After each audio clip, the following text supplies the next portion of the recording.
तो शुरुआत एक लड़की सोमी से होती है जो कि बहुत ही ज़्यादा ड्रंक थी और वो गलत होटल रूम में आ जाती है।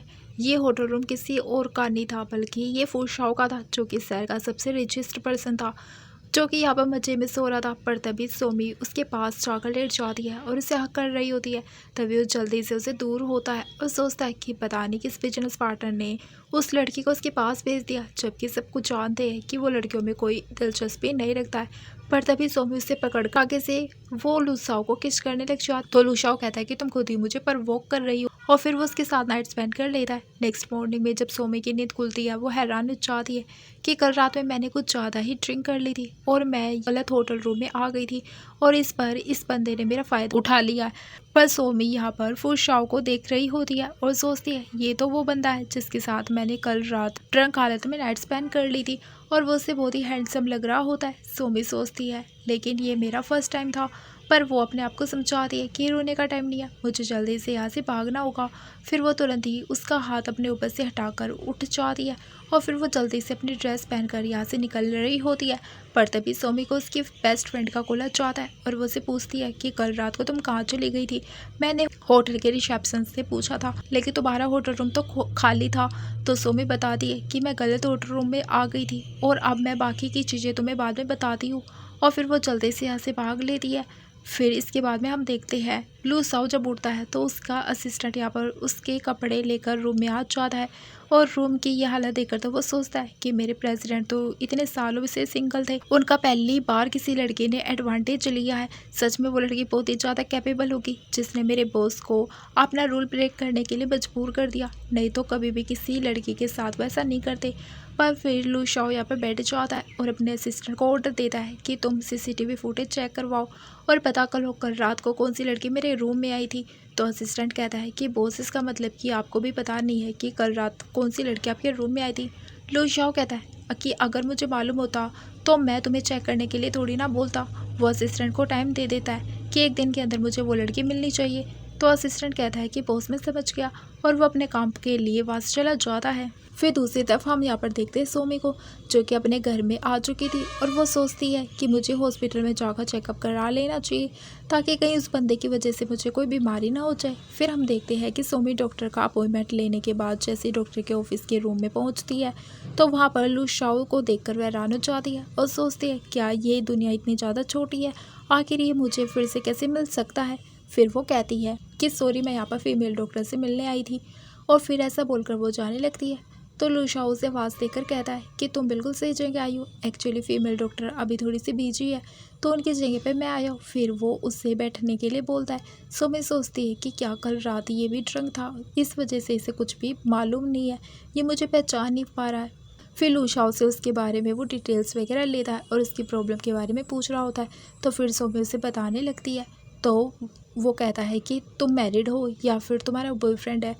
तो वो कहती है कि दोनों ही नहीं है। ये सुनकर तो फिर वो खुश हो जाता है और कहता है कि तुम अपनी पैंट्स निकाल कर लेट जाओ, मैं तुम्हारा चेकअप करूँगा। तो फिर वो कहती है कि क्या पैंट्स निकालना ज़रूरी है। लू शाओ कहता है कि अगर नहीं करोगी तो फिर मुझे पता कैसे चलेगा कि कंडीशन कितनी सीरियस है। तो सोमी तो काफ़ी ज़्यादा एम्बेरस फील कर रही होती है। फिर वो चेकअप के बाद में लू शाओ उसे मेडिसिन लेकर दे रहा होता है और फिर वो उससे मेडिसिन की लिस्ट पकड़ाते हुए समझाने लगता है कि जब तक तुम अब पूरी तरीके से ठीक नहीं हो जाती हो तब तक वापस से किसी के साथ इल्डिमेट मत होना। शोमी उस पर कुछ नहीं कह रही होती है तो वो उसके पास जाकर पूछता है कि तुम समझ गई हो ना मैंने क्या कहा है। इतने में यहाँ पर लू शाओ की मौत पहुँच जाती है और वो उससे कहने लगती है कि तुम कितने बड़े बदमाश हो, जब मैं यहाँ नहीं थी तो तुमने मेरे पेशेंट को चेक करा है।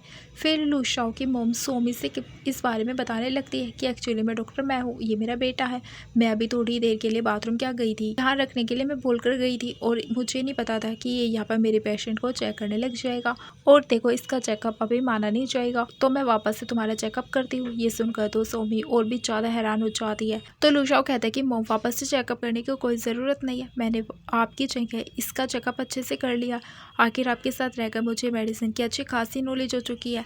उसकी मम तो काफ़ी ज़्यादा हैरान हो जाती कि ये बंदा तो जो कि आज तक किसी भी लड़की के पास नहीं जाता था और ना ही किसी लड़की के साथ रिलेशन रखता था, ऐसे कैसे इसने मेरी जगह इस पेशेंट का चेकअप कर लिया, ऐसा तो पहली बार हुआ है। फिर लू शाओ की मम सोमी के ऊपर निशान देकर कहने लग जाती है आखिर तुम्हारा बॉयफ्रेंड तुम्हें इस तरीके तरीके से कैसे ट्रीट कर सकता है। सच में कितना बड़ा मॉन्स्टर है वो, जिसने अपनी गर्लफ्रेंड की ये हालत कर दी है। तो लूशाओ कहने लग जाता है, मॉम प्लीज़ आप ये वाली बातें करना बंद कर दो। तो फिर मॉम कहने लग जाती है, मैं बस इस लड़की की जगह इसके बॉयफ्रेंड का गुस्सा निकाल रही हूँ, तो तुम क्यों चिढ़ रहे हो जैसे मैं तुम्हारे बारे में बोल रही हूँ। फिर सोमी कहती है कि डॉक्टर मैं अपनी मेडिसिन लेने जा रही हूँ, और जल्दी से वहाँ से भाग जाती है। फिर सोमी यहाँ से बाहर जाती है। तो फिर लूशाओ कि मॉम उससे कहने लगती है कि पता नहीं कौन सा लड़का होगा जिसने इसकी ऐसी हालत बना दी है। अगर ये मेरी बेटी होती ना तो मैं तो उस मोस्टर लड़के को छोड़ती नहीं, उससे खूब मारती। तो लूशाओ तो अपनी बुराई सुनकर यहाँ से भाग जाता है और कहता है कि मॉम मैं जाता हूँ। तो फिर उसकी मॉम कहती रुक जाओ, मैंने तुम्हें यहाँ एक लड़की से मिलवाने के लिए बुलाया है जो कि एक डॉक्टर है और वो अब्रॉड से स्टडी कर आई है। मैं आज छुट्टी होने के बाद में उससे मिलवा देती हूँ तुम्हें, क्या पता तुम दोनों एक दूसरे को पसंद आ जाओ। तो फिर लूशाओ कहता है कि मॉम मुझे अभी कोई ब्लाइंड डेट वगैरह नहीं करनी है, और वो यहाँ से भाग जाता है। तो फिर उसकी मॉम सोचती है सच में पता नहीं ये क्या काम करने के लिए बिजी रहता है। तो स्टार्ट में हम देखते हैं कि सोमी हॉस्पिटल से बाहर निकलने के बाद अपनी टैक्सी का इंतज़ार कर रही होती है। इतने में लूशाओ अपनी कार से यहाँ से जा रहा होता है और वो सोमी को बैठने के लिए बोलता है। तो सोमी कहती है तुम्हें ज़्यादा जानती नहीं हूँ। तो लूशाओ कहता है कि अच्छा कल रात हमने नाइट स्पेंड की थी और इसके बाद में मुझे जानती ही नहीं हो। देखो तुम बैठ रही हो या फिर मैं खुद कार से बाहर आऊँ और तुमसे इस बारे में बात करूँ कि कल रात तुम मेरे बेड पर कैसे आ गई थी। तो फिर तो सोमी बहुत ही ज़्यादा हैरान हो जाती है और जल्दी से जाकर उसकी कार में बैठ जाती है। और तभी लूशाओ उसके पास आने लग जाता है। तो सोमी डर जाती है और कहती है तुम ये क्या कर रहे हो। जिस पर लूशाओ कहता है कि देख नहीं रही हो मैं तुम्हें सीट बेल्ट लगा रहा हूँ। फिर लूशाओ ड्राइविंग करने लग जाता है और सोमी कहती है तुम मुझे कहाँ लेकर जा रहे हो। लूशाओ पूछता है कि क्या तुम मेरा नाम जानती हो।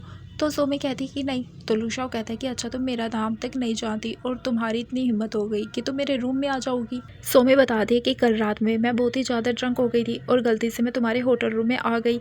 लूशाओ कहता है कि अच्छा तुम कह रही हो कि तुमसे गलती हो गई है और तुम्हें लगता है कि मैं इस पर बिलीव करूंगा। तो सोमी कहती है लेकिन इसमें गलती तुम्हारी भी है ना, आखिर कौन बिना लोग किए ऐसे सोता है घोड़े बेचकर। तो लूशाओ कहता है कि अच्छा तो तुम कह रही हो कि मैंने तुम्हारा फ़ायदा उठाया है। सोमी कहती है कि हाँ और क्या।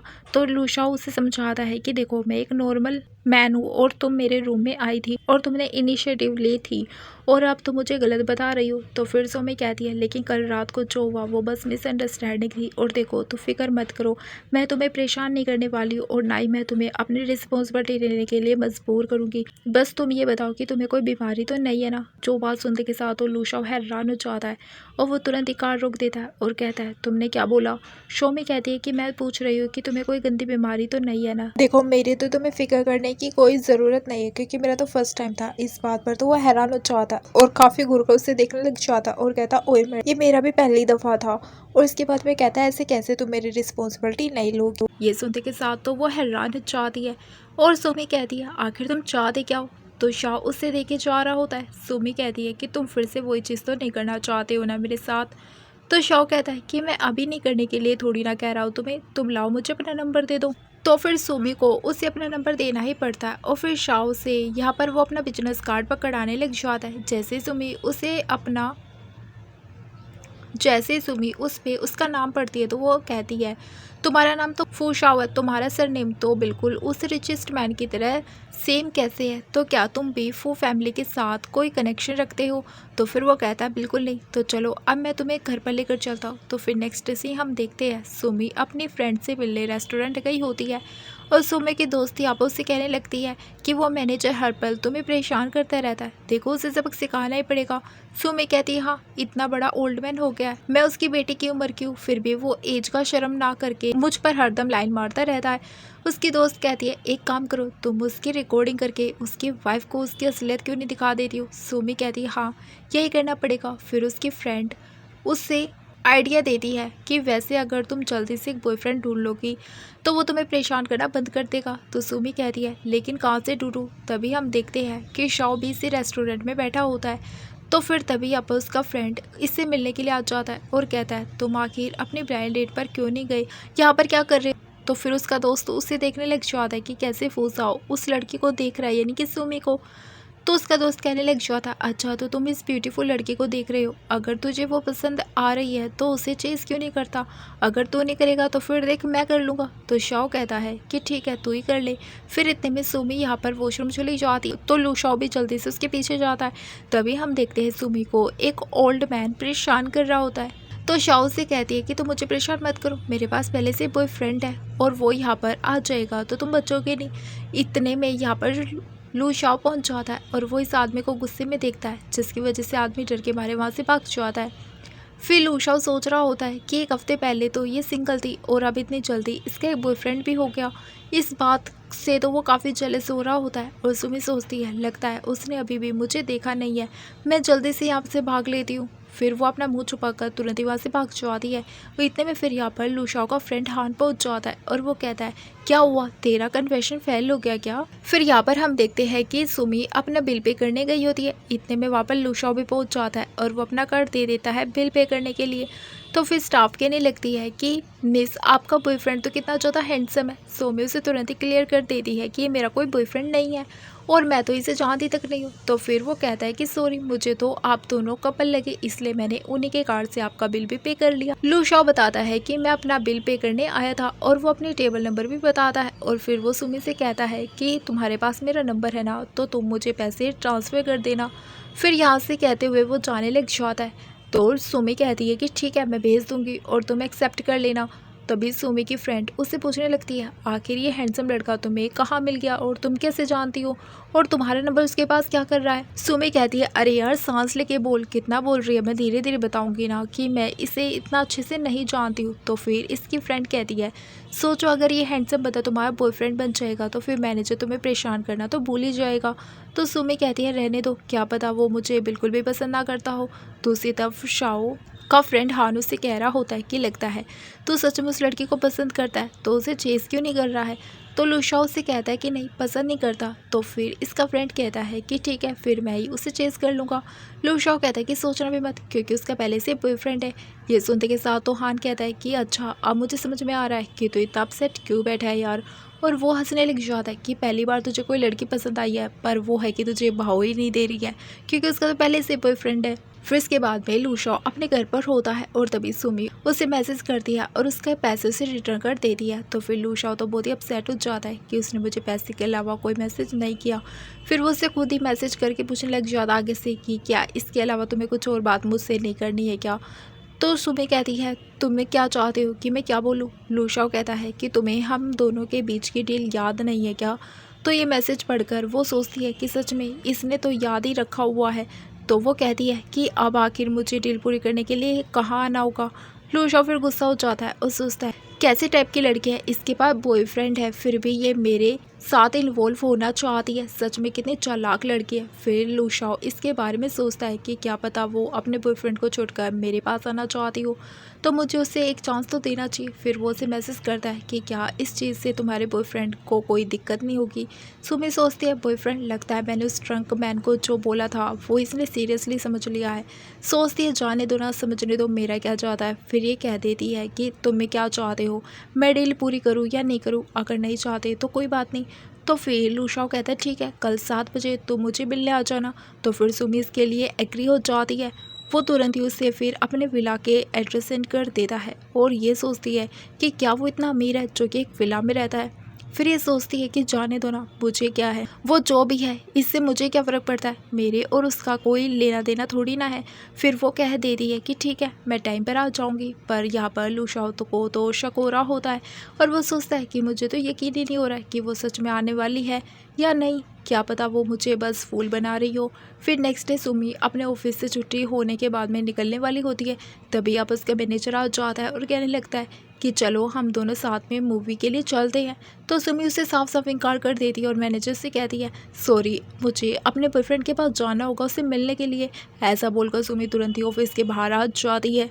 तो इसका मैनेजर को तो काफ़ी ज़्यादा गुस्सा आने लग जाता है। दूसरी ओर लू शाओ घर पर ड्रिंक कर रहा होता है और वो सोच रहा होता है कि मैंने ये समझा था कि वो बस मुझे फूल बना रही है और वो यहाँ पर बिल्कुल नहीं आने वाली है। पर तभी इतने में सुमी यहाँ पर सच में पहुँच जाती है। तो लू शाओ तो उसे देखकर काफ़ी ज़्यादा हैरान हो जाता है और कहता है तुम तो सच में आ गई।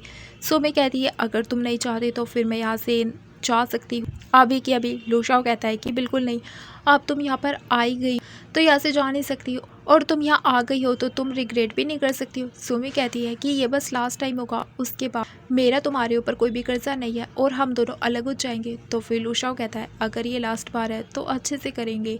फिर लूशाओ यहाँ पर उसे किस करने लग जाता है और उससे पूछता है इस हफ्ते के बीच में तुमने किसी और मैन के साथ नाइट स्पेंड तो नहीं किए ना, या फिर किसी मैन को किस वगैरह तो नहीं किया। तो सुमी कहती है नहीं। फिर लूशाओ तो उसे किस करने लग जाता है और दोनों ही रोमांटिक टाइम स्पेंड कर लेते हैं। इसके बाद भी सुमी तो सो रही होती है और लूशाओ यहाँ पर स्मोक कर रहा होता है और सोच रहा होता है कि तुम आखिर अपने बॉयफ्रेंड को छोड़कर मेरे पास क्यों नहीं आ जाती हो, मैं तुम्हारा अच्छे से ख्याल रखूँगा। फिर नेक्स्ट मॉर्निंग हो जाती है। जैसे सुमी की नींद खुलती है तो वो लूशाओ यहाँ पर उसके लिए एक ड्रेस लेकर आया होता है और कहने लगता है कि यहाँ से घर जाने के बाद मुझे मैसेज कर देना।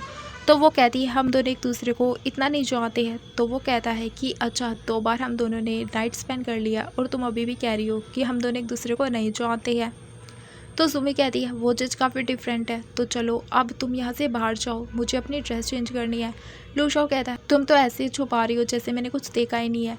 फिर लूशाओ बाहर बैठा इंतज़ार कर रहा होता है तो सुमी अपनी ड्रेस पहनकर बाहर आ जाती है और लूशाओ तो उसे बस देखता रह जाता है। कहता है कि ये ड्रेस तो तुम पर बिल्कुल सूट कर रही है। सुमी कहती है बताओ ये ड्रेस का प्राइस कितना है, मैं तुम्हें पे कर देती हूँ। तो फिर लूशाओ कहता है रहने दो, ये मेरी तरफ से तुम्हें एक गिफ्ट है। सुमी कहती है कि नहीं, मुझे तुम्हारा कोई भी एहसान नहीं लेना है, तो तुम मुझे बताओ कि इसका क्या प्राइस है, मैं भी पे कर देती हूँ।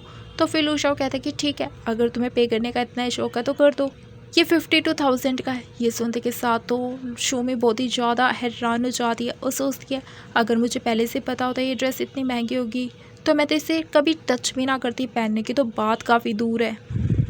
फिर वो लूशाओ से कहती है कि क्या मैं सिर्फ 20,000 पे कर सकती हूँ और बाकी पैसे मैं इंस्टॉलमेंट में पे कर दूँगी। लूशाओ पूछता है कि कितने बार के इंस्टॉलमेंट में। तो सुमी कहती कि 5 बार की इंस्टॉलमेंट में मैं पे कर दूंगी। तो लूशाओ कहता है कि ठीक है, फिर यानी कि तुम मुझे हर महीने 10,000 दोगी। सुमी कहती है हाँ। लूशाओ कहता है कि चलो मैं तुम्हें तुम्हारे घर छोड़ देता हूँ। तो सुमी कहती है नहीं, इसकी ज़रूरत नहीं है और वो जल्दी से भाग जाती है। फिर इतने में आप लूशाओ को उसकी मम की कॉल आ जाती है और वो उसे पूछ रही होती है कि लास्ट टाइम मैंने जो लड़की तुम्हें इंट्रोड्यूस कराई थी तुमने उससे कॉन्टैक्ट क्यों नहीं किया है, देखो अगर तुम्हें ये लड़की पसंद नहीं आई तो कोई और दूसरी लड़की से मिल लो। तो वो कहता है कि मोम इस बारे में हम कभी और बात करेंगे, और ये कहकर वो कॉल कट कर देता है अपनी मोम की। फिर नेक्स्ट सीन में हम देखते हैं सुमी अपनी कंपनी में होती है और वो परेशान होती है कि आखिर अभी तो मैं ग्रेजुएट हुई और मेरे पास तो कोई सेविंग भी नहीं है, तो मैं आखिर हर महीने 10,000 कैसे अफोर्ड कर पाऊंगी। तभी इतने में उसकी एक कोलिग उसकी सारी बातें सुन लेती है और इसके पास आकर कहती है कि तुम्हें अगर पैसे चाहिए तो तुम मुझे बताती ना, तुम्हें पता है मैं एक पार्ट टाइम जॉब करती हूँ, तो अगर तुम करना चाहो तो बताओ। सुमी कहती है कि कैसे जॉब। तो वो कोलिग बताती है कि अगर तुम मेरे साथ चल के बाहर पार्ट टाइम जॉब करो तो तुम्हें एक रात की 1,000 से ज़्यादा मिल सकते हैं पैसे।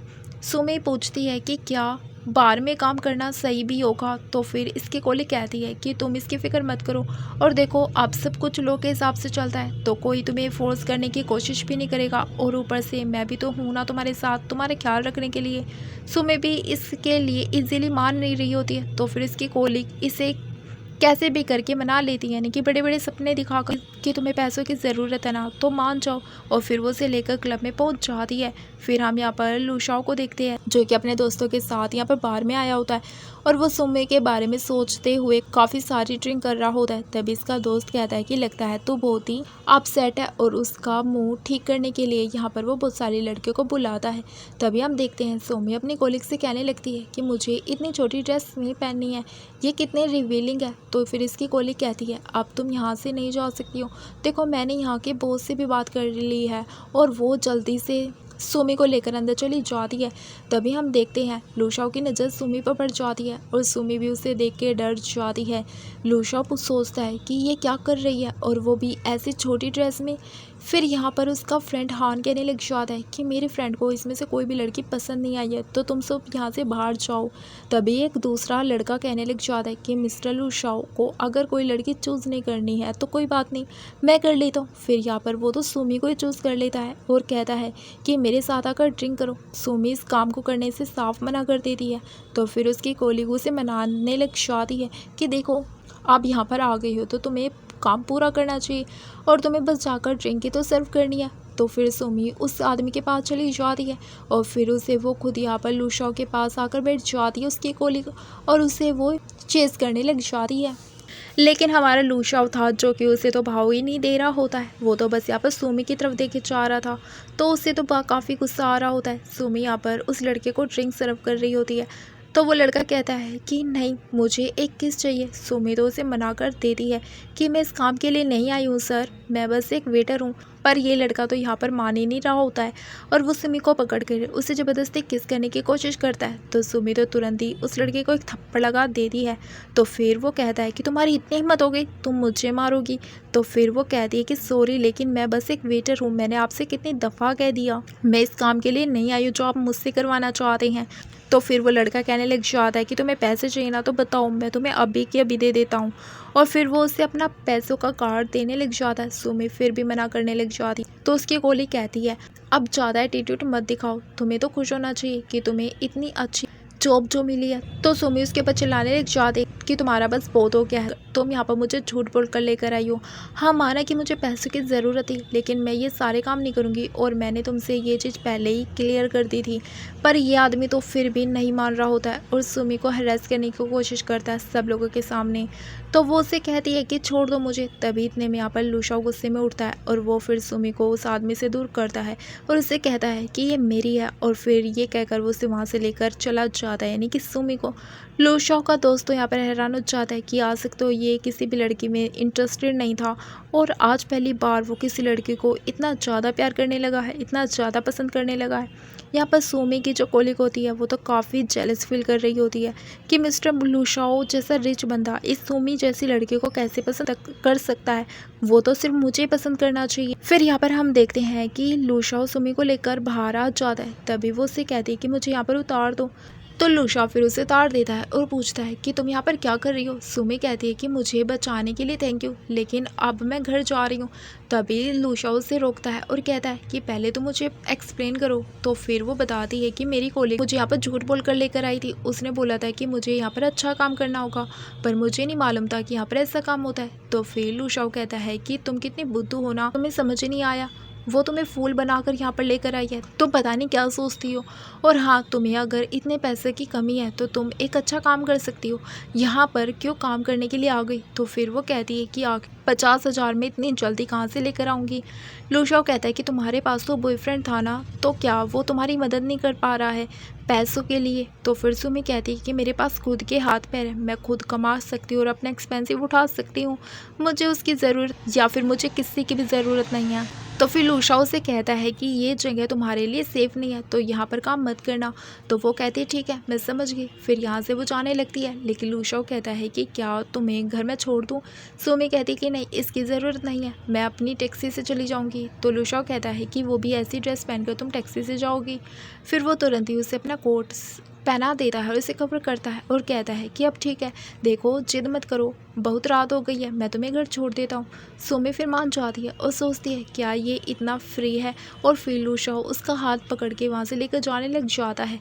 जब दोनों साथ में कार में जा रहे होते हैं तो सुमी कहने लगती है कि तुम आखिर यहाँ बार में क्या कर रहे थे। तो लूशाओ कहता है कि कुछ नहीं, बस बोर हो रहा था तो मैं अपने दोस्तों के साथ यहाँ पर आ गया। सुमी हंसने लगती है और कहती है अच्छा मुझे लगा था कि तुम यहाँ पर किसी लड़की को ढूंढने आए हो। तो फिर लूशाओ कहता है कि मैं ऐसे टाइप का बिल्कुल भी नहीं हूँ। सुमी कहती है कि नहीं तुम्हें मुझे एक्सप्लेन करने की कोई ज़रूरत नहीं है, वैसे भी हमारे बीच में कुछ नहीं है जो कि तुम मुझे हर बात एक्सप्लेन करोगे। फिर इस बात पर तो वो काफ़ी गुस्सा हो जाता है और वो उसके घर के बाहर तक ले आता है।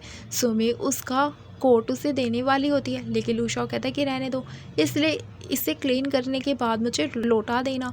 और फिर वो उसे यहाँ पर ही उतार कर तुरंत चला जाता है। फिर इसके बाद में सुमी जब अपने कंपनी में जाती है तो उसकी कोलिग पहले से यहाँ पर सभी एम्प्लॉयज़ के सामने उसके बारे में गलत चीज़ें बोल चुकी होती है, यानी कि उसने सारे स्टाफ को भड़का दिया होता है कि सुमी तो काफ़ी ख़राब लड़की है, वो तो क्लब वगैरह में जाकर रिच बंदों को फंसाती है वगैरह वगैरह।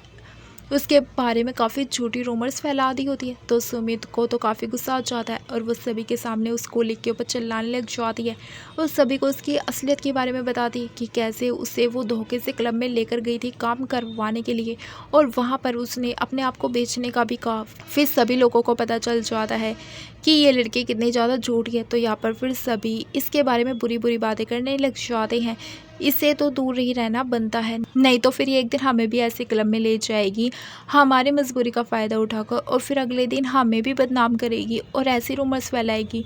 फिर सोमी की इस कोली को काफ़ी ज़्यादा गुस्सा आ जाता। फिर सोमी जैसे अपने काम से फ्री होती है तो वो यहाँ पर उसके मैनेजर आ जाता है और कहता है कि ऑफिस में चलो, मुझे तुमसे कुछ ज़रूरी बात करनी है। फिर सोमी ऑफिस में आती है तो मैनेजर कहता है कि मैंने तुम्हारे लिए लिन को अच्छे से सबक सिखाया है और उसे समझाया है कि तुम जैसी प्यारी सी इनोसेंट गर्ल के साथ ऐसा गलत काम नहीं करना चाहिए था। और फिर वो सोमी को ऑफर देने लग जाता है कि वैसे अगर तुम मेरे साथ घर चलोगी और एक रात गुजारोगी तो मैं तुम्हें अच्छे खासे पैसे दूंगा और इस कंपनी से फिर तुम्हें फ़ायदा ही फ़ायदा होगा।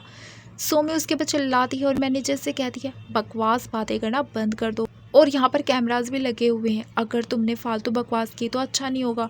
तो फिर मैनेजर कहता है ठीक है, मैं काम की बात करता हूँ। देखो अभी तुम्हें मेरे साथ एक बिजनेस ट्रिप पर चलना होगा और वहाँ पर हम लोग एक ज़रूरी कॉन्ट्रैक्ट साइन करवाने वाले हैं जिसमें अगर तुमने अच्छे से साथ दिया तो तुम्हें इसका कमीशन 10,000 मिलेगा।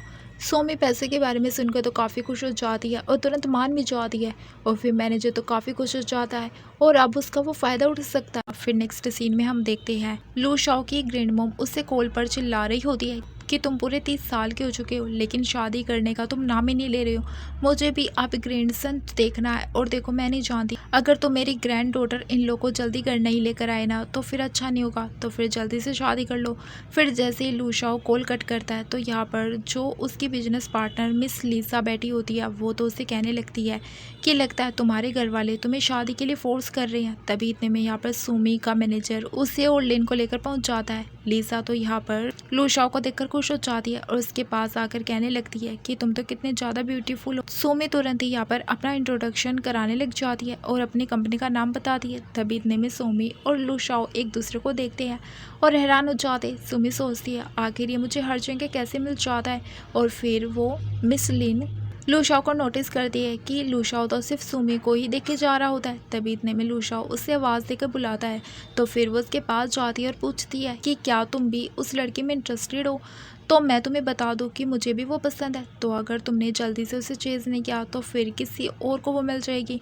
और फिर मिस लीसा यहाँ पर सुमी को आवाज़ देती है और बीच में बैठने के लिए बोलती है। तो सुमी जैसे यहाँ पर बैठती है तो लू शाओ उसे पीछे से टच करने लग जाता है तो सुमी उसे दूर होने के लिए बोल रही होती है। तभी लीसा इससे पूछती है कि क्या तुम मिस्टर लू शाओ को जानती हो। तो सुमी कहती बिल्कुल नहीं। तो ये सुनने के बाद तो लू शाओ यहाँ पर सुमी को गुस्से में घूरने लग जाता है। फिर मिस लीसा सुमी से पूछती है कि क्या तुम्हारे पास कोई बॉयफ्रेंड है। तो वो सुमी कहती कि नहीं। तो ये सुनते के साथ तो लू शाओ सोचता है कि मुझे तो ये कह रही थी कि है और अब कह रही कि नहीं, आखिर इसकी कौन सी साइड सच्ची है। फिर इसके बाद में लीसा सुमी को यहाँ पर गोल्फ खेलना सिखा रही होती है और इन दोनों को एक साथ देखकर तो लू शाओ तो बस बैठकर जेलस हो रहा होता है। फिर जैसे ही सुमी वॉशरूम चली जाती है तो लू शाओ भी उसके पीछे जाता है और उसे वॉल के अगेंस्ट पुश करता है और उसे पूछने लगता है कि आखिर अब तुम मुझे इग्नोर क्यों कर रही हो और तुमने ऐसे क्यों बोला कि मुझे बिल्कुल नहीं जानती हो। क्या तुम भूल गई हो कि हम लोगों ने 2 बार नाइट स्पेंड की है। तो क्या इसका यही मतलब नहीं है कि हम दोनों एक दूसरे को जानते हैं। और वैसे भी तुमने बोला था कि तुम्हारा कोई बॉयफ्रेंड नहीं है, तो क्या वो बात तुमने सच बोली थी या झूठ। तो सोमी कहती है कि झूठ बोली थी। तो फिर ये सुनते के साथ तो लू शाओ जेलस होने लग जाता है और कहता है तो फिर तुम अपने बॉयफ्रेंड से ब्रेकअप कर लो और मेरे पास आ जाओ। तभी इतने में यहाँ पर किसी के आने की आवाज़ आती है तो सुमी जल्दी से भाग जाती है। लू शाओ सोचता है कि आखिर तुम मुझसे हमेशा भागती क्यों रहती हो और पीछा क्यों छुड़ाती रहती हो। फिर सुमी जब वापस आती है तो लीसा कहती है कि चलो हम लोग वापस से अपना कंटिन्यू करते हैं। तभी लिन यहाँ आ जाती है और कहने लगती है मिस लीसा मुझे भी गोल्फ खेलना नहीं आता है, तो क्या आप मुझे भी सिखाएंगी। तो लीसा तो नहीं मानती है। तो फिर तभी इतने में यहाँ पर लू शाओ आ जाता है और वो सुमी को सिखाने लगता है। ये देखकर तो लिन को काफ़ी ज़्यादा गुस्सा आ जाता है और वो सोचती है आखिर चाहे लड़के हो या लड़की हो सभी यहाँ पर सुमी को पसंद करते हैं। फिर लू शाओ यहाँ पर सुमी को इतने अच्छे से गोल्फ खेलना सिखा रहा होता है, वो तो काफ़ी खुश हो जाती है और तभी लू शाओ एक स्माइल करता हुआ देखता है और खुश हो जाता है। फिर इतने में यहाँ पर लीसा सुमी की तारीफ़ कर रही होती है और फिर यहाँ पर वो चली जाती है। तो लू शाओ सुमी से कहने लगता है कि तुम ऐसे स्माइल क्यों कर रही थी, तुम्हें पता है ना उसे लड़कियाँ पसंद है। सुमी कहती है तुम ये मुझे क्यों बता रही हो। तो लू शाओ कहता है कि तुम देख नहीं पा रही हो क्या, वो तुम्हें पसंद करने लगी है और तुम्हें ऐसे ही फंसा लेगी वो, और तुम्हें अपने साथ रूम में लेकर जाएगी। इसलिए अभी कह रहा हूँ कि तुम मुझे चूज़ कर लो। सुमी उसके ऊपर चिल्लाती है कि मैंने बोला ना कि मैं कोई कैजुअल टाइप की लड़की नहीं हूँ। लू शाओ कहता है कि मैं चाहता हूँ कि तुम मेरी गर्लफ्रेंड बन जाओ। सुमी मन में सोचती है कि ये कैसे टाइप का बंदा है जो बाहर में जाकर लड़कियाँ चूज़ करता है, तो ये तो एक बहुत ही बड़ा प्ले बॉय होगा, तो ये क्या ही गर्लफ्रेंड के साथ लॉयल रहेगा। फिर वो इसे मना कर देती है। तो लू शाओ कहता है कि आखिर क्यों। तो फिर सुमी रीज़न देती है कि क्योंकि मेरे पास पहले से बॉयफ्रेंड है। तो लू शाओ कहता है कि तुम्हारा बॉयफ्रेंड बिल्कुल भी अच्छा नहीं है और वो बहुत ही इररिस्पॉन्सिबल है, तुम उसे छोड़कर मेरे पास आ जाओ। तो फिर सुमी कहती है कि मैं तुम्हें अच्छे से जानती नहीं हूँ। तो लू शाओ कहता है कि फिर हम धीरे धीरे एक दूसरे को जान सकते हैं। सुमी कहती है कि मैं तुम्हें बिल्कुल पसंद नहीं करती हूँ। तो फिर तभी इतने में यहाँ पर सुमी लिसा को देखकर तुरंत ही उससे अलग हो जाती है और उसके पास आ जाती है। तो लिसा इससे बताने लगती है कि आज मुझे तुम्हारे साथ टाइम स्पेंड करना अच्छा लगा, तो हमारे बीच की बिजनेस डील पक्की हुई, कल ही तुम कॉन्ट्रैक्ट साइन कराने के लिए आ जाना मेरे ऑफिस में। तो सुमी सुनकर खुश हो जाती है। फिर ये लोग यहाँ से चले जाते हैं और तभी इतने में सुमी का मैनेजर आ जाता है और कहता है कि चलो हम दोनों भी चलते हैं। और फिर ये लोग जैसे यहाँ पर होटल के बाहर पहुँचते हैं तो सुमी कहने लगती है अब मैं चलती हूँ। तो फिर मैनेजर कहता है कि आज तुम्हारी वजह से कितना ज़्यादा फ़ायदा हुआ कंपनी को, और क्यों ना तुम मेरे साथ चलो। तो फिर सुमी कहती है कि नहीं नहीं, मैं खुद टैक्सी लेकर चली जाऊंगी। फिर मैनेजर लिन से कहता है कि अब तुम्हें मेरे साथ होटल रूम में चलना होगा। तो फिर लिन कहती है ठीक है चल सकती हूँ, लेकिन तुम्हें सुमी को हटाकर मुझे प्रमोशन देनी पड़ेगी और कॉन्ट्रैक्ट साइन कराने का रिवॉर्ड भी मुझे मिलना चाहिए। मैनेजर कहता है ठीक है जैसा तुम कहो वैसा ही होगा। फिर रास्ते में सुमी जब जा रही होती है तब वहाँ पर कुछ गुंडे लड़के परेशान करने लग जाते हैं सुमी को। सुमी उनसे कहते हैं कि मुझसे दूर हो जाओ। तभी वो लोग तो जल्दी से उसका फ़ोन ले लेते हैं। सुमी कहती है कि देखो मेरा फ़ोन तो मुझे वापस दो। तो वे लोग कहते हैं कि तुम पुलिस को कॉल लगाओगी और वो हम करने नहीं देंगे। फिर यहाँ पर तो सुमी फंस चुकी होती है, पर तभी इतने में यहाँ पर लू शाओ अपनी कार लेकर पहुँच जाता है और जैसे यहाँ पर वो आता है तो कहने लगते हैं कि तुम हमारे मामले में मत पड़ो। तो लू शाओ इन लोगों को मारने लगता है। फिर वो लोग तो वहाँ से डर के मारे भाग जाते हैं और सुमी तो फिर यहाँ पर लू शाओ को देखती रह जाती है और वो इसे तुरंत ही उठा लेता है और उसके फोरहेड पर किस करता है। फिर जैसे ही दोनों कार में बैठते हैं तो सुमी उसे थैंक यू कहने लगती है और पूछती है तुम यहाँ पर कैसे आए। तो फिर लू शाओ कहता है कि मैं अपनी ज़रूरी चीज़ भूल गया था। सुमी कहती कौन सी चीज़। तो फिर लू शाओ कहता है कि तुम यह सुनने के बाद तो वह हैरान हो जाती है और फिर लू शाओ उससे किस करने लगता है। तो फिर वो कहती है कि तुम ये क्या कर रहे हो। तो फिर वो कहता है कि किस। तो फिर वो इसे मारने लग जाती है। तो फिर लू शाओ कहता है अरे अगर किसी ने करना तो कोई बात नहीं, मुझे आखिर तुम मार क्यों रही हो। सुमी पूछती है कि अब तुम मुझे कहाँ पर लेकर जा रहे हो। तो फिर लू शाओ कहता है कि मेरे घर पर। ये सुनने के साथ तो वो हैरान हो जाती है और मना करने लगती है और वो कहती है कि मुझे यहीं उतार दो, मैं तुम्हारे घर नहीं जाऊंगी। तो फिर लू शाओ कहता है कि मैं बस मजाक कर रहा था, मैं तुम्हें तुम्हारे घर ही लेकर चलूँगा, और क्या मैं तुम्हें ऐसे टाइप का पर्सन लगता हूँ जो ऐसे काम करता होगा। तो फिर सुमी कहती है हाँ तुम मुझे ऐसे टाइप के लगते हो, तभी तो तुम मुझे बुली करते रहते हो, तुमने मुझे फोर्सफुली किस भी किया। फिर इसके बाद में लू शाओ सुमी को उसके घर के बाहर तक ले आता है, पर तब तक यहाँ पर सुमी सो चुकी होती है। फिर वो उसे आवाज़ भी देता है पर सुमी उठती नहीं है। तो फिर लू शाओ उसे अपने घर पर वापस ले आता है। नेक्स्ट मॉर्निंग तब सुमी की नींद खुलती है तो वह हैरान हो जाती है कि वो तो यहाँ पर अपने घर नहीं बल्कि लू शाओ के घर पर है। फिर इतने में यहाँ पर लू शाओ उसके रूम में आ जाता है। सुमी उसे देखकर हैरान हो जाती है, कहती है कि हमने कल रात एग्री किया था ना कि तुम मेरे घर पर मुझे लेकर चलोगे, फिर आखिर तुम मुझे यहाँ पर क्यों लेकर आए हो।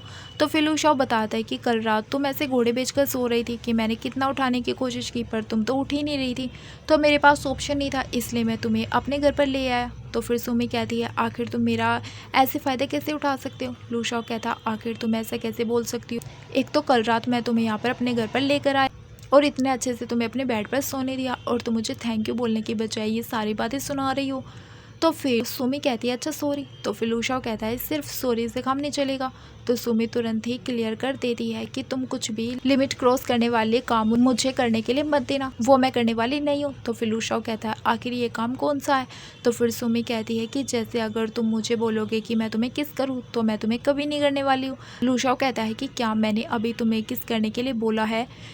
लेकिन हाँ, अगर तुम मुझे किस करना चाहो तो तुम बेहिचक मुझे किस कर सकते। वो अपने गाल आगे कर देता है। तुम्हें कहते नहीं तो वो कहता है कि ठीक है मैं जानता हूँ। और फिर यहाँ लू शाओ सोमी के लिए एक ड्रेस लेकर आया होता है और वो उसे देने लगता है। तो फिर से वो थैंक यू कह रही होती है। लू शाओ कहता है कि एक काम करो, तुम अब मुझे थैंक यू कहना बंद कर दो, क्योंकि अब तुम्हारे मुंह से मुझे ये थैंक यू सुनना बिल्कुल पसंद नहीं है। और ये बात मैंने जो तुम्हें अपनी गर्लफ्रेंड बनने के लिए पूछा था उसका तुम क्या करने वाली हो। देखो, अगर तुम मेरी गर्लफ्रेंड बनोगी ना तो कपड़े, ज्वेलरी, बैग तुम जो चाहो मुझसे ले सकती हो। सुमी कहती है अगर ऐसी बात है तो फिर मैं मना करूँगी, मुझे ये सारी चीज़ें नहीं चाहिए होगी तो मैं खुद खरीद लूँगी। तो फिर वो कहता है कि आखिर मैं क्या करूँ कि तुम मेरी गर्लफ्रेंड बन जाओ। सुमी कहती है कि आखिर तुम मुझे ही क्यों चूज़ कर रहे हो अपनी गर्लफ्रेंड बनाने के लिए, तुम किसी और लड़की को भी तो चूज़ कर सकते हो। तो लू शाओ कहता है कि लेकिन मुझे सिर्फ ये सब तुम्हारे साथ ही करना पसंद है। तो फिर सुमी उसके ऊपर चिल्लाने लगती है कि तुम कितने बड़े पागल हो। लू शाओ कहता है कि चलो जल्दी से तैयार हो जाओ, फिर हम साथ में ब्रेकफास्ट करेंगे। फिर सुमी कंपनी में पहुंचती है और तभी यहाँ पर उसके सारे कोलीग उसकी ड्रेस देखकर उसकी तारीफ करने लग जाते हैं कि उसकी ड्रेस तो बहुत ही ज़्यादा प्यारी है और लगता है वो बहुत ही महंगी भी होगी। तभी इतने में यहाँ पर फिर लेना जाती है और वो बुराई करने लगती है कि ज़रूर उसने अच्छी ड्रेस की कोई कॉपी पहनी होगी, नहीं तो वो इतनी गरीब होकर इसके पास इतने सारे पैसे कहाँ से आएंगे जो इतनी महंगी ड्रेस अफोर्ड कर पाए। तो फिर सुमी कह देती है कि हाँ ये नकली है। फिर लिन से वो बताने लगती है कि तुम अब यहाँ पर बैठी रहो, मैनेजर के साथ में ही कॉन्ट्रैक्ट साइन करने मैं जाऊँगी और वो 10,000 का रिवॉर्ड भी मुझे मिलेगा। तो फिर ये सुनने के बाद तो सुमी हैरान हो जाती है और फिर वो मैनेजर के ऑफिस में आती है इस बारे में बात करने के लिए। तो मैनेजर से कहता है कि हाँ ये रिवॉर्ड तुम्हें नहीं मिलने वाला है। तो सुमी कहती है लेकिन मेहनत तो मैंने की थी ना और मेरी वजह से ये कॉन्ट्रैक्ट साइन होने वाला था। तो फिर मैनेजर कहता है कि तुमने मेरी बात नहीं सुनी थी क्या, अगर तुम अभी भी चाहो तो मेरी बात सुन लो और मेरे साथ होटल रूम में चलकर नाइट स्पेंड करो तो मैं मान जाऊंगा और तुम्हारी सुनूंगा। लेकिन की नहीं, सुमी इसके लिए मना करती है और यहाँ से गुस्से में चली जाती है। फिर तभी इतने में सुमी देखती है कि उसका फ़ोन यहाँ पर नहीं है। वो समझ जाती है कि लगता है लू शाओ के घर पर मेरा फ़ोन रह गया। तभी इतने में सुमी के कोलीग से बताने लगती है कि एक हैंडसम लड़का तुमसे मिलने के लिए आया है। और तभी इतने में फिर लू शाओ उसके ऑफिस के में आ जाता है और उसे इशारा करके बुलाने लगता है। तभी फिर लोग उसे देखने लग जाते हैं और देखते रह जाते हैं कि ये तो सुमी का बॉयफ्रेंड है। फिर तभी सुमी जल्दी से लू शाओ के पास जाती है और उसका हाथ पकड़ती और कहती है मेरे साथ चलो। और वो उसे साइड में लेकर जाकर उसे बात करने लगती है और पूछती तुम यहाँ पर किसके लिए आए हो। तो फिर वो कहता है कि किसी का गार्बेज मेरे बेडरूम में रह गया था। ऐसा बोलकर फिर वो सोमी का फ़ोन उसे देने लगता है। सोमी कहती है कि कोई गार्बेज नहीं है बल्कि मेरा फ़ोन है, ठीक है ना, इसे मैं वापस से रिपेयर करवा लूँगी तो एकदम अच्छे से यूज़ हो सकता है। लू शाओ तो उसे नहीं दे रहा होता है और उसे टीज़ करने लग जाता है। पर तभी फिर लू शाओ देख लेता है कि सोमी तो रो रही है। तो फिर लू शाओ सोमी से पूछने लग जाता है कि तुम्हें क्या हुआ है। तो सोमी उसे नहीं बता रही होती है। तो फिर लू शाओ कहता है कि नहीं बताओगी तो मैं तुम्हें फ़ोन नहीं दूंगा, क्या तुम मेरी वजह से रो रही हो। सोमी कहती है कि नहीं, इसका तुमसे कोई लेना देना नहीं है। तो फिर वो उसका फेस पकड़ता है और पूछता है मुझे बताओ कि तुम्हें किसने बुली किया है। फिर वो उसके फेस पर किस करता है और कहता है मुझे बताओ, जस्टिस दिलवाने में मदद करूंगा। फिर भी वो नहीं बता रही होती है। तो लू शाओ कहने लगता है कि मैं 3 तक काउंट करूंगा, अगर तुमने नहीं बताया तो फिर मैं तुम्हें किस कर लूँगा। फिर वो जल्दी से उसे किस करने लगता है। तो फिर मैं कहती अगर तुम नहीं चाहती हो कि मैं यहाँ पर कंटिन्यूस तुम्हें किस करूँ तो मुझे जल्दी से बता दो। ऐसा बोलकर वो उसे किस करने जा रहा होता है। तो सुमी उसे रोकती है और फिर वो उसे रोते हुए सब बताने लगती है कि कैसे उसकी कॉलिंग ने उसकी जगह बोनस छीनने की कोशिश किया और जो कॉन्ट्रैक्ट उसने इतनी मेहनत से साइन करवाया था उसका रिवॉर्ड भी ले लिया। ये सब सुनने के बाद तो लू शाओ उससे कहता है कि तुम आप फिक्र मत करो, ये सारी चीज़ें मुझ पर छोड़ दो, मैं हैंडल कर लूँगा। तो फिर सोमी कहती है कि तुम मेरी मदद क्यों ही करोगे। तो फिर वो उसे किस करने लगता है और फिर सोमी जल्दी से अपना फ़ोन उसे लेकर उससे कहती है मैं जा रही हूँ और फिर वो वापस से अपनी जगह पर आकर बैठ जाती है। फिर दूसरी तरफ हम देखते हैं लू शाओ अपने कंपनी पहुंच जाता है और वो अपने बिजनेस पार्टनर यानी कि लिसा को कॉल करके कहता है कि वो कॉन्ट्रैक्ट साइन ना करे। तो फिर वो समझ जाती है और फिर जैसे यहाँ पर लेन और मैनेजर कॉन्ट्रैक्ट साइन कराने के लिए पहुँचते हैं तो फिर लिसा साफ साफ मना कर देती है और कहती है तुम लोगों को क्या लगा कि मैं तुम लोगों की वजह से तुम्हारे साथ बिजनेस डील करने के लिए राज़ी हुई हूँ, बिल्कुल नहीं, मैं तो सिर्फ यहाँ पर सोमी की वजह से राजी हूँ। तो फिर अगर ये कॉन्ट्रैक्ट साइन करवाना है तो वो यहाँ पर आनी चाहिए। फिर मैनेजर तुरंत यहाँ पर लिन से कहता है कि तुम सोमी को कॉल करके यहाँ पर बुलाओ। फिर लिन बहुत ही गुस्से में होती है और सोमी को कॉल लगाकर उसे आने के लिए बोल रही होती है। सोमी कहती है मैं क्यों आऊँ जब फ़ायदा तुम लोगों को मिलने वाला है। तो फिर मैनेजर सोमी से कॉल पर बताने लगता है कि इसका रिवॉर्ड तुम्हें मिलेगा। तो फिर सोमी खुशी होकर वहाँ पर आने के लिए राज़ी हो जाती है और फिर मैनेजर इस कॉन्ट्रैक्ट को दे देता है लिसा से साइन करवाने के लिए। फिर वो साइन करवाने के बाद में इसे लाकर देती है मैनेजर को और कहती है मैनेजर याद रखना जो प्रॉमिस किया है कि रिवॉर्ड मुझे ही मिलेगा। तो फिर मैनेजर कहता है ऑफ कोर्स तुम्हें ही मिलेगा। फिर सुमी खुश होकर वहाँ से चली जाती है। दूसरी तरफ लिसा भी लूशाओ को कॉल करके बता रही होती है कि तुम ज़रूर उस लड़के को पसंद करते हो ना। और इसके बाद लूशाओ यहाँ पर सोमी को मैसेज करने जाता है पर इसे पता लगता है कि उसने तो इसे ऑलरेडी ब्लॉक कर रखा है। तो फिर लूशाओ तो काफ़ी गुस्से में आ जाता है कि मैंने तुम्हारी इतनी मदद की है और तुम हो कि मुझे इस तरीके से ट्रीट कर रही हो। फिर हम देखते हैं कि यहाँ पर मैनेजर कंपनी को प्रोजेक्ट मिलने की खुशी में सभी को क्लब में पार्टी दे रहा होता है और तभी यहाँ पर वो लिन को समझा देता है कि वो सोमी को सेट करने में उसकी मदद करे क्योंकि वो उसे पाना चाहता है हर हालत में। लिन कहती है कि फ़िक्र मत करो। फिर इसके बाद में सोमी के पास वो बहाने से आती है और इसे कहती है कि तुम मुझे पुरानी चीज़ों के लिए माफ़ कर दो और ये वाइन पी लो हमारी दोस्ती के नाम पर। जिस पर सोमी वाइन नहीं पीती है और उसके बदले में यहाँ पर वो जूस पी लेती है पर यहाँ पर तो उल्टा जूस में ड्रग्स मिले होते हैं। और उसके बाद में यहाँ पर सोमी को नशा चढ़ने लग जाता है। सभी लोग यहाँ पर जा चुके होते हैं और फिर यहाँ पर मैनेजर सोमी को यहाँ अकेले हरेस करने की कोशिश करता है। सोमी से बचने की काफ़ी कोशिश करती है लेकिन तभी सोमी यहाँ पर लूशा को कॉल लगा लेती है। लूशा जब कॉल उठा तो उसे सोमी की आवाज़ सुनाई देती है। सोमी हेल्प के लिए चिल्ला रही होती है तो फिर लूशा तुरंत ही यहाँ पर सोमी को बचाने के लिए पहुँच जाता है और उस मैनेजर को वो सोमी से दूर करता है, उसे काफ़ी मारता है और फिर यहाँ पर सोमी को उठाकर लेकर आ जाता है अपने घर पर। और क्योंकि सोमी के ऊपर तो ड्रग का नशा चढ़ा होता है इसलिए वो यहाँ पर उसके साथ नाइट स्पेंड कर लेता है। नेक्स्ट मॉर्निंग होती है तो फिर से लूशा सोमी के लिए एक न्यू ड्रेस लेकर आया होता है। फिर सोमी जब ये ड्रेस पहनती है तो वो काफ़ी खुश हो जाती है कि उसकी चॉइस तो कितनी ज़्यादा अच्छी है। फिर वो उसके पास आती है और लूशा उससे कहने लगता है कि मेरे पास आके बैठो। सोमी कहती नहीं मैं यहाँ पर नहीं बैठूंगी। तो फिर लूशा कहता है कि मुझे पसंद नहीं कोई लोग मेरे साथ खड़े होकर बात करें। तो फिर सोमी बैठ जाती है और लूशा उसे कहने लगता है कि कल रात मैंने तुम्हें बचाया है। तो वो कहती है कि उसके लिए थैंक यू। तो फिर लूशा कहता है बस थैंक यू से काम नहीं चलेगा।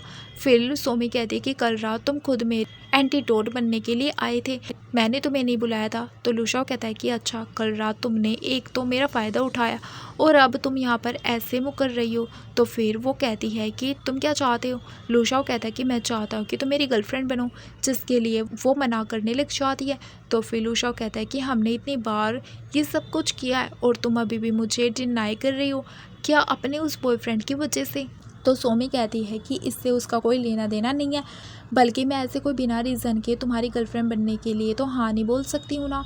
तो फिर लूशा कहता है कि तुम मुझसे शादी कर लो। सोमी इसके लिए भी मना कर देती है और कहती है अभी तो मैं तुम्हें अच्छे से जानती तक नहीं हूँ ना, और ना ही तुम मुझे और ना ही मेरे पेरेंट्स के बारे में कुछ जानते हो और ना ही मैं तुम्हारे पेरेंट्स के बारे में कुछ जानती हूँ कि वो लोग मुझे पसंद करेंगे या फिर नहीं करेंगे। और पहली बात तो ये कि अभी मैं तुम्हें इतना भी पसंद नहीं करती हूँ। तो लूशा कहता है कि फिर तुम मुझे ट्राई क्यों नहीं करने देती हो। देखो तुम मुझ में इंटरेस्ट लेकर तो देखो एक बार, मैं तुम्हें खुद पे खुद पसंद आने लगूंगा और तुम्हारे उस बॉयफ्रेंड से तो मैं कई गुना ज़्यादा बेहतर हूँ, वो तो तुम्हारे लिए कभी भी प्रेजेंट नहीं रहता है। सोमी फिर भी नहीं मान रही होती। तो लूशा कहता है कि जाने दो, रहने दो, हम लोग अब उस बारे में बात नहीं करते हैं। ऐसा बोलकर वो उसे उठा लेता है और फिर पूछता है कि बताओ कल रात आखिर क्या हुआ था। तो फिर सोमी बताती कि कैसे उसके मैनेजर ने उसे ड्रंक दे दिया था और उसे हरास करने की कोशिश की थी। तो फिर लूशा खुश होता है, यानी कि फिर तुमने मुझे याद किया अपनी मदद के लिए, तुम्हें बचाने के लिए मुझे कॉल किया। तो फिर सोमी कहती है कि मैं तो पुलिस को कॉल करने वाली थी, वो तो गलती से तुम्हारे पास लग गया। लूशा पूछता है कि तुम क्या चाहती हो कि मैं इस चीज़ को कैसे डील करूं। तुम अब ये सब कुछ मेरे ऊपर छोड़ दो, मैं इस मैटर को देख लूँगा कैसे हैंडल करना है। तो फिर सोमी पूछती है क्या तुम सच में मेरी मदद करोगे। तो फिर लूशा कहता हाँ, लेकिन ऐसे नहीं, तुम्हें उसके लिए मुझे प्राइज़ देना पड़ेगा। सोमी कहती है रहने दो, तुम हर बार बस मुझे बुली करते रहते हो, मुझसे बदले में कोई ना कोई चीज़ मांगते रहते हो।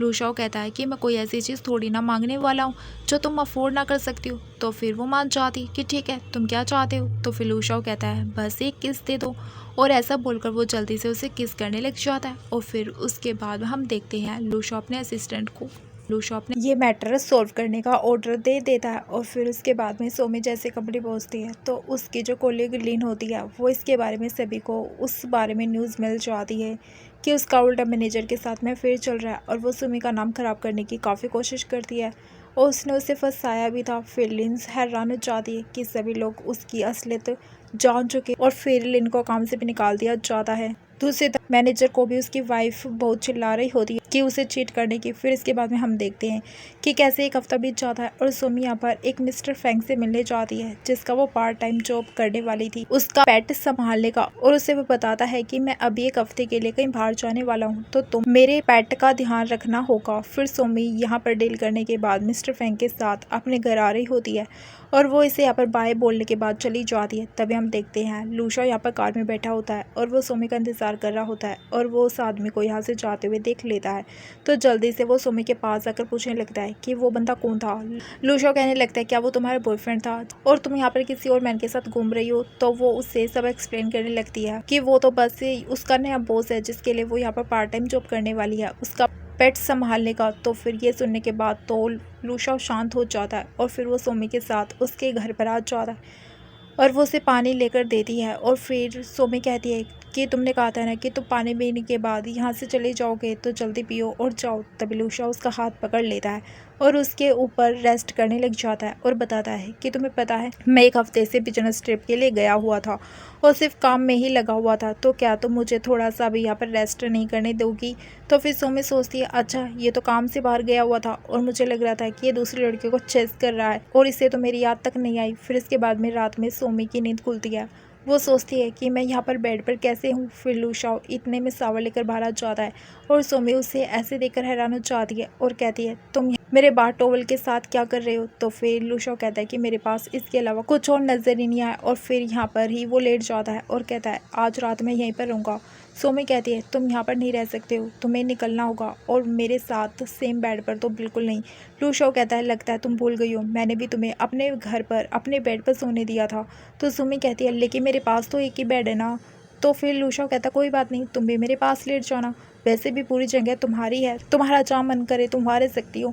लूशा उसे किस करने लग जाता पर सोमी फिर भी उसे दूर कर रही होती है और कहती है तुम मुझे ऐसे बुली नहीं कर सकते हो। तो लूशा कहता अच्छा ठीक है, मैं तुम्हें अब टच भी नहीं करूँगा और तुम अब रो मत। फिर वो उसके लिए रैबिट लेकर आता है और कहता है कि अब मुझे माफ़ कर दो। तो सुमी रैबिट को ले लेती है और कहती है तुम बाहर जाओ। तो लूशा कहता है कि ठीक है जैसा तुम बोलो। फिर वो वहाँ से बाहर चला जाता है। फिर नेक्स्ट डे सुमी लूशा के बारे में सोच रही होती है और उसे समझ आ जाता है कि मैं उसे सच में पसंद करने लगी हूँ। तो वो सोचती है कि अब मुझे इनिशिएटिव लेना होगा। फिर वो लूशाओ से मिलने के लिए जा रही होती है। फिर उसे पता लगता है कि लूशाओ कोई और नहीं बल्कि सच में शहर का रिचेस्ट मैन फूशाओ। इस बात से तो काफ़ी ज़्यादा हैरान हो जाती है कि उसने मुझे अभी तक बताया क्यों नहीं, हमारे बीच में इतना डिफरेंस है। मैं उसके लिए एक ऑर्डिनरी लड़की हूँ जिसके साथ वो बस खेल रहा था और वो मेरे साथ सीरियस थोड़ी ना हो सकता है। ये सोचकर वो अपसेट हो जाती है और फिर यहाँ पर लूशाओ सोमी से मिलने आता है। तो फिर वो इस बारे में उस पर चिल्लाने लगती है कि तुमने मुझे पहले क्यों नहीं बताया, तुमने आइडेंटिटी मुझसे अपनी छुपाई है, तुमने पहले क्यों नहीं क्लियर किया।